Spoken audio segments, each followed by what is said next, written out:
Olá, no programa de hoje vamos conferir uma entrevista especial com o professor do Departamento de Engenharia de Minas da UFMG, Carlos Arroio. Vamos abordar os principais aspectos da cultura na capital mineira. Olá! De acordo com a Prefeitura, Belo Horizonte possui 16 centros culturais. São espaços criados, na maioria das vezes, em administrações regionais da cidade. Mas será que os belo-horizontinos estão interessados no mundo da cultura? E o governo tem investido nesses espaços? Vamos falar sobre o assunto e recebemos aqui em nosso estúdio o professor Carlos Henrique Arroio Ortiz. Olá, professor, tudo bem? Boa tarde. Boa tarde. Explica pra gente como que o senhor define a cultura em geral. Bom, primeiramente agradecer a vocês, Hernani, Letícia, pelo convite. Bom, para mim cultura viria a ser todas as características, peculiaridades que tem as cidades, as pessoas que moram nos determinados setores, países, cidades, regiões, estados no mundo, né? Eu venho do Peru, Cusco, e eu observo que a cultura lá é totalmente diferente da cultura que se tem aqui em Minas Gerais, Belo Horizonte, né? Mas pelo tempo que eu venho aqui no Brasil, eu observo que a cultura mineira é uma cultura muito rica, né? Uma cultura que tem muito a ver com a questão da indústria da mineração. Eu, no meu caso, como engenheiro de Minas, observo que ela tem uma relação direta, né, a respeito. E professor, e depois da sua vinda, essa cultura é totalmente diferente lá do Peru e em Minas. O que mais chamou a atenção da cultura aqui em Minas? Primeiramente, em Minas Gerais, observo que é a comida, né? A comida é uma comida muito especial, né? Feijão, feijoada, uma comida muito agradável. E outros aspectos, né, que eu observo, a abertura, as pessoas, os mineiros, eles são um tipo de pessoas especiais que recebem muito bem as pessoas de outros lugares, né, sempre dispostos a poder te atender, acudir, auxiliar. Esse foi um dos primeiros aspectos que eu achei muito interessante. Quando eu cheguei, perguntei aonde que fica um determinado lugar. A pessoa parou, deixou de fazer suas atividades e me levou até onde eu precisava chegar. Então, muito atenciosos. E isso ainda eu observo que muito mais particular no interior. Quando você chega a uma determinada, eu já viajei a alguns setores pesquisando depósitos minerais, e a gente chega e as pessoas deixam de fazer a primeira coisa. Não, entra aqui em casa, toma um café, né, um cafezinho, um pão de queijo. Né, eu achei isso muito interessante, muito agradável, muito marcante na minha pessoa. A gente percebe que o homem tem adquirido muitas coisas. Arte, costumes, aqui tem algumas leis. Na sua opinião, todos esses costumes adquiridos pelo homem, seria cultura?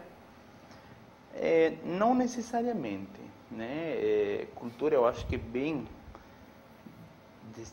é ancestral, né? A cultura, a essência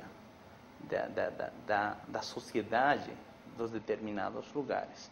Por exemplo, eu acho que aqui está muito influenciado, por exemplo, por os primeiros Tiradentes, né? As primeiras pessoas que viram aqui no Brasil. Isso marcou, definitivamente.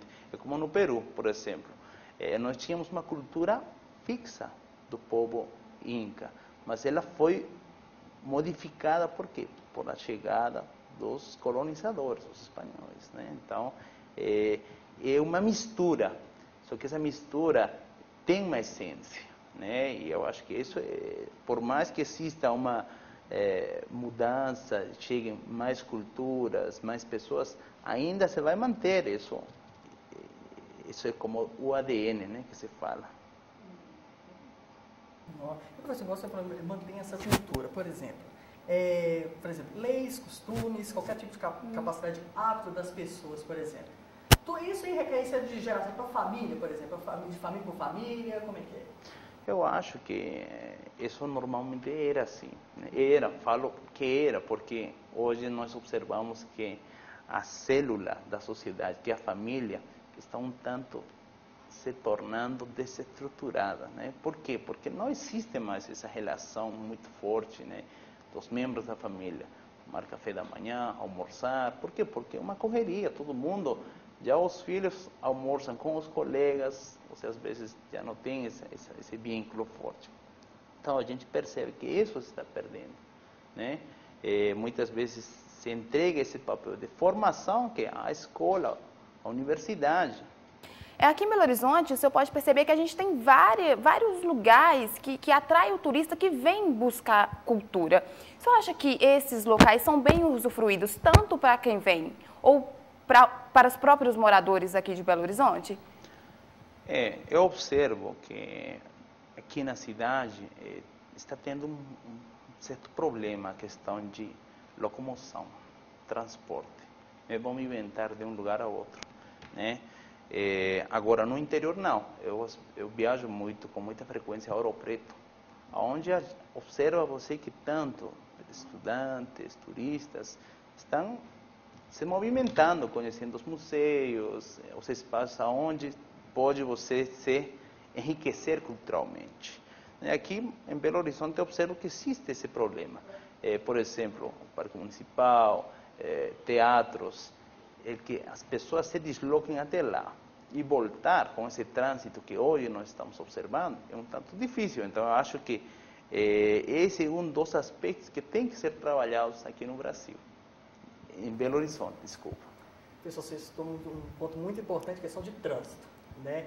Então, assim, a gente podemos analisar, por exemplo, para a cultura, depende muito também do incentivo do governo, um investimento, né, professor? Um investimento, nós, por exemplo, é uma proposta do Departamento de Engenharia de Minas, criar um museu itinerante, ou seja, já você deixa essa questão de ter que levar as pessoas até o museu. Nós vamos levar o museu para o interior, para os lugares onde você possa explicar, mostrar, e principalmente a gente pretende trabalhar, por exemplo, com as crianças, né? Porque é ali onde eu acho que a gente tem que fazer um investimento para poder inserir, mostrar a cultura, né? Minas Gerais, como eu comentei com vocês, é uma cidade, um estado eminentemente voltado para a indústria da mineração. E hoje a mineração às vezes é um tanto mal vista, vamos falar assim, né? Tem um mito, né, que ela contamina, agrede o meio ambiente, mas eu acho que hoje não existe vida sem mineração. Então nós temos que mostrar como que a mineração, a importância da mineração na sociedade, na vida atual. Então eu acho que através de um museu itinerante nós poderíamos mostrar às crianças, né, aos meninos, à sociedade em comum, mostrar quais são as vantagens, da onde vem, qual que é o processo por o qual atravessa a transformação e quais são os produtos, né? Como o senhor citou que vai bastante a Ouro Preto, a gente tem um certo déficit em turistas para Minas em relação às cidades, estados que têm praia. O senhor considera que Ouro Preto, sendo uma cidade cultural, ela pode se basear como atrativo turístico tanto quanto cidades que têm praia, por exemplo? Primeiramente, eu acho que são turismos totalmente diferentes, né? Um turismo cultural e outro um turismo de lazer, né? Mas eu acho que ainda existe uma falta, pelo que eu acho, que falta de promoção, né? Porque às vezes muitas pessoas pretendem até viajar para o exterior, conhecer outros países, conhecer outros estados, mas às vezes a gente deixa de conhecer o interior do seu estado, do seu país. Então, eu acho que tem que ter campanhas, vamos falar assim, promoções, para poder mostrar a riqueza que é Ouro Preto, né? Não só no estado, senão no país. Eu já observo a presença de muitos turistas, mas eu acho que ainda é mínima. Eu acho que ainda dá para melhorar mais, né? Professor, por exemplo, igual 2014 chegando, Copa do Mundo, e a gente logo lembra da cultura do brasileiro, né, o futebol. Então, assim, como que o senhor vê essa cultura, assim, do futebol no próximo ano, assim, como é que está esse andamento da Copa, como é que o senhor acha? Eu vejo, nós aqui ficamos colados do Mineirão, né, na UFMG, e a gente observa que quem observou no início e hoje observa o Mineirão, eu acho que a infraestrutura que se montou é uma infraestrutura de primeiro mundo, né, para poder receber a todos os torcedores dos diferentes países, né. Eu acho que é a cultura do povo brasileiro, né, o futebol. Então, isso está no ADN e isso também tem que se mostrar, né? Tem que ser, por exemplo, não sei, poderia se colocar um museu de futebol para poder mostrar aos visitantes que iriam para aqui, né? Perto do Mineirão. Não sei se já tem, mas eu acho que seria uma forma. Não vou mostrar, por exemplo, como em outros países, vamos falar Peru, é o museu de quê? Da cultura. Aqui não tem uma cultura, mas tem uma cultura de futebol, por exemplo. E que tranquilamente poderia se montar um museu desse tipo de cultura, entendeu? O senhor está atuando na UFMG com vários jovens, com essas tecnologias que nós estamos tendo, com essa diversidade de lugares que os jovens buscam ir, shopping centers, boates, festas, raves. O senhor considera que isso talvez atrapalhe os jovens ir procurar um centro cultural? Eles preferem ir para essas festas, para esses lugares e não procurar mais a cultura como antes era com mais frequência? Sim, naturalmente, é essa a tendência, né? A tendência hoje, inclusive dentro da universidade, que as aulas sejam já, que sejam não mais presenciais, às vezes que sejam online, entendeu? Então, eu acredito que, por exemplo, o Ministério de Cultura, tantos museus, tem que começar a pensar como que a gente pode captar, trazer a eles. Se, como você fala, né, se eles não vêm, eu teria que levar, por exemplo, uma exposição de arte, como você falou, ao shopping, né? Mostrar nas rodoviárias. Já se vê, eu observo, eu viajo muito, eu observo, por exemplo, na rodoviária, sempre está se mostrando uma mostra de arte, né? Fotografia e outras coisas. Eu acho que esse é o caminho. E outra, infelizmente, a tendência hoje todo ter na nuvem, né? Então eu acho que também existe tem que se pensar, mostrar a arte através também desses mecanismos eletrônicos que hoje tem, né? Na nuvem que se fala, né? Observar, por exemplo, a arte, a forma. Então acho que a tendência é essa. Não podemos ir em sentido inverso, né? Ao que vem acontecendo. Temos que ir acompanhando o desenvolvimento da tecnologia, né? E, para finalizar, como que o senhor compara a cultura do Peru com a nossa cultura aqui em Minas Gerais?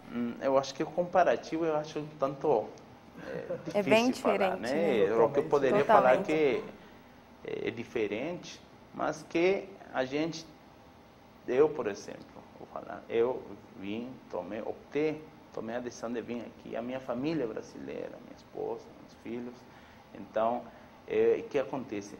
Eu acho que temos que pensar em se complementar. A cultura tem que enriquecer uma a outra, né? Por exemplo, as costumes que eu tinha, algumas delas eu vou inserindo na minha família.